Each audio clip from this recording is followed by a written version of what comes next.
Hey coaches, today I want to talk about my strength and conditioning program for the Ironman 70.3.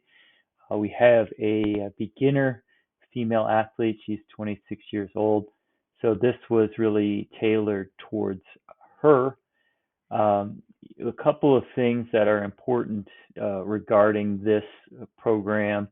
Was very, very conscious of uh, training a beginner female athlete and some of the needs that she may have specifically to get ready for this event. Start off with the purpose, obviously, just a general strength and conditioning program for a successful season. We talk about the endurance aspect, but how strength and power can also help the athlete be successful. I think that's often overlooked in endurance sports. And then obviously the advantage of being able to avoid injury. The format of this is broken down into our four major parts: preseason, in season, postseason, and off season. You'll see later kind of where I begin. I intentionally begin with the preseason, and we'll discuss that in a bit. Each obviously season has its own goals, and we talk about that. We'll talk about that in a little bit, just kind of regarding the nature of each season. Obviously, also avoiding overtraining. I started intentionally with nutrition. I think that often gets overlooked.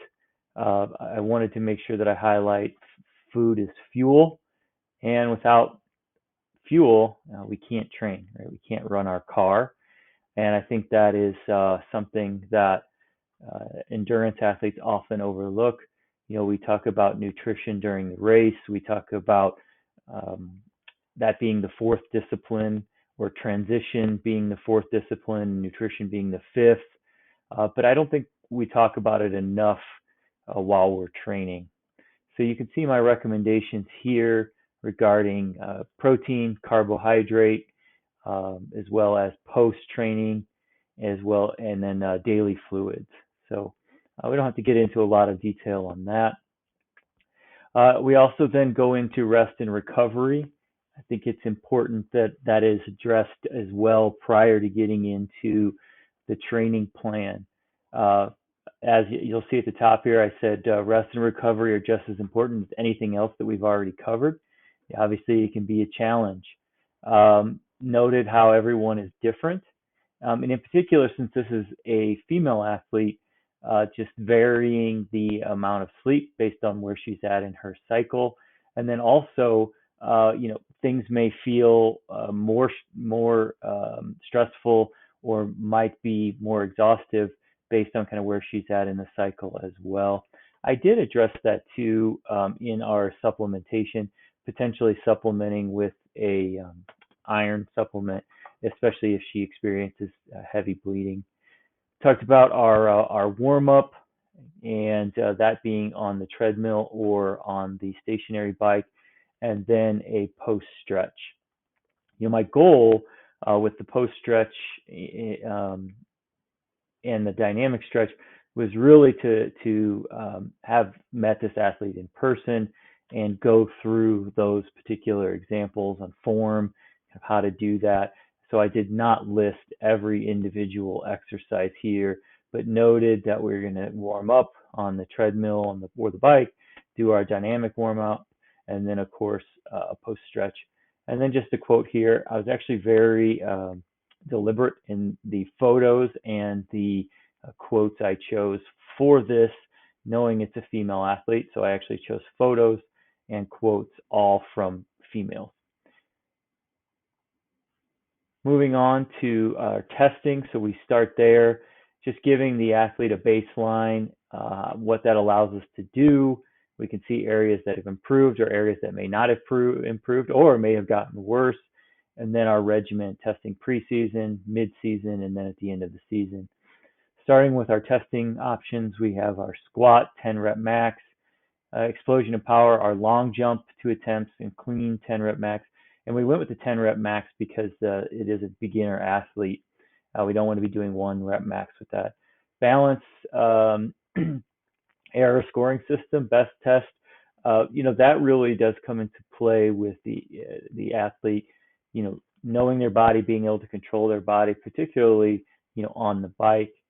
We looked at some speed tests, 40-yard dash, 300 shuttle, and then a 15-minute time trial on the bike with a power meter. So we have a trainer, Wahoo trainer, that can estimate wattage. So that's a pretty easy test for us to do here. And then, of course, our long speed endurance, 400 sprint, and then our 12-minute mile. Those will give us a good indicator of where the athlete is at. Then moving on, just again, another picture and a quote. I did choose Muhammad Ali on this one simply because it is my favorite quote, and I think a lot of athletes can relate to this one here. Then you'll see here what I started with was a preseason overview, or actually each season overview you'll see as we kind of move forward. But I intentionally started with preseason because this is typically when most new athletes approach me. They've decided to do a race, a competition somewhere, and I'm usually getting calls and emails around if we're lucky February, but typically March, and we're trying to get kind of started right away. So I intentionally started this with March of 2023. This would be for me, kind of moving forward as a coach, the looking at starting next year and kind of going on. It's not that it's too late by any means, but it just kind of made the most sense for me. So I just give a brief overview, preseason, PS, and then I just break it down generically on the calendar here what the exercise is going to be. That way the athlete can take a look at this and say, okay, I know I've got preseason workout 1, and then preseason workout 2, plyo training, speed and agility training. And then, of course, most likely, the other days or all days may be filled with sport-specific training as well. That's not addressed here, as this is specific to strength and conditioning. As we move forward, again, just the preseason overview. So we've got April. April is there. So we've got 2 months of preseason. And then during preseason, we're really focusing on our strength, hypertrophy, and so the details then are laid out for the training plan. So the athlete can see, for example, this is preseason workout 1. You see the exercise, sets, reps, the load. There's a blank space for the weight that they did, and then the rest period is dated there. Same with preseason workout 2. So my thought was the athlete could just have additional copies of this, print additional copies of this, and log those.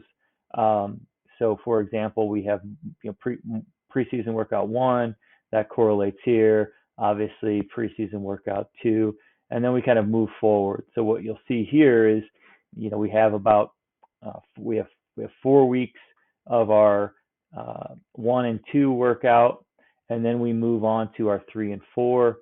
And our 3 and 4 really then focus on our unloading.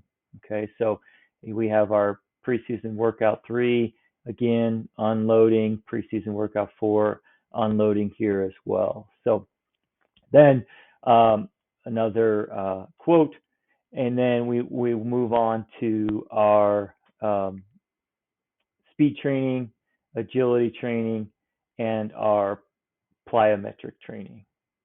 Okay. Then we move on to our in-season overview. Again, very intentional here. So we look at our in-season workout 1, 2, same layout, very, very simple. But what you'll see here is as we get into season, we actually take it down a little bit. There is no agility training. So we do have single sessions here. But again, knowing that it's possible that we may have sport-specific activities overlapping these days. Same layout. So we have May, June, July, August, September, all as our in-season. So we have quite a long in-season, and that's very, very intentional. The athlete has their A race, in um, in August of 2023, and then we would move to the ideally we would have them qualify for World Championship in October. So even though we may not necessarily be training um, a lot in September, we are really kind of focusing on getting to that World Championship event. So we include September in our in season per se, and then since the race is at the beginning of September, or I'm sorry, October, we don't necessarily focus a lot of energy around the month of October. Okay. In season details, same format here. So in season, we're actually working on power, since we know the muscular endurance will be taken care of with the sport specific activities. So we have our in season workout 1, 2, again 3 and 4 are unloading. Then we continue with our speed training and our plyometric training. So in this case, our plyometric, there really is no intensity with this. We are simply focusing on the technique and the format. So we're making sure that all of these items are done at really no intensity. Same with A skips, fast feet, just to make sure that we're really focusing on our form. We don't want to add to that athlete's training load while we're in season. Then we move on. So this is our postseason PT. So you can see here, our A race obviously is in October. This is World Championships, and then we're really focusing on active recovery. So the week after World Championships, we're off. Maybe a swim here, some sort of active recovery, and then we move into our postseason workout. We're repeating the same workout each week. We have 3 weeks of just 1 day a week, very, very simple. And then we move on to November, where we do then start 2 days a week. We don't want to go longer than 4 weeks with only 1 day of training. So then we jump into our 2 days a week here in November, and then of course the same being in December. And then again, here's our postseason detail. So again, we're back to really working on strength, hypertrophy. You can see here the loads get progressive. So we have our 2 days a week there, and we do progress. And then our week 3 and our week 4 again are focused simply on unloading. So even though we're in postseason, we want to make sure that we progress and then allow the athlete to adapt as well. And then off season. So this one is unique in the fact that we're moving into January of 2024.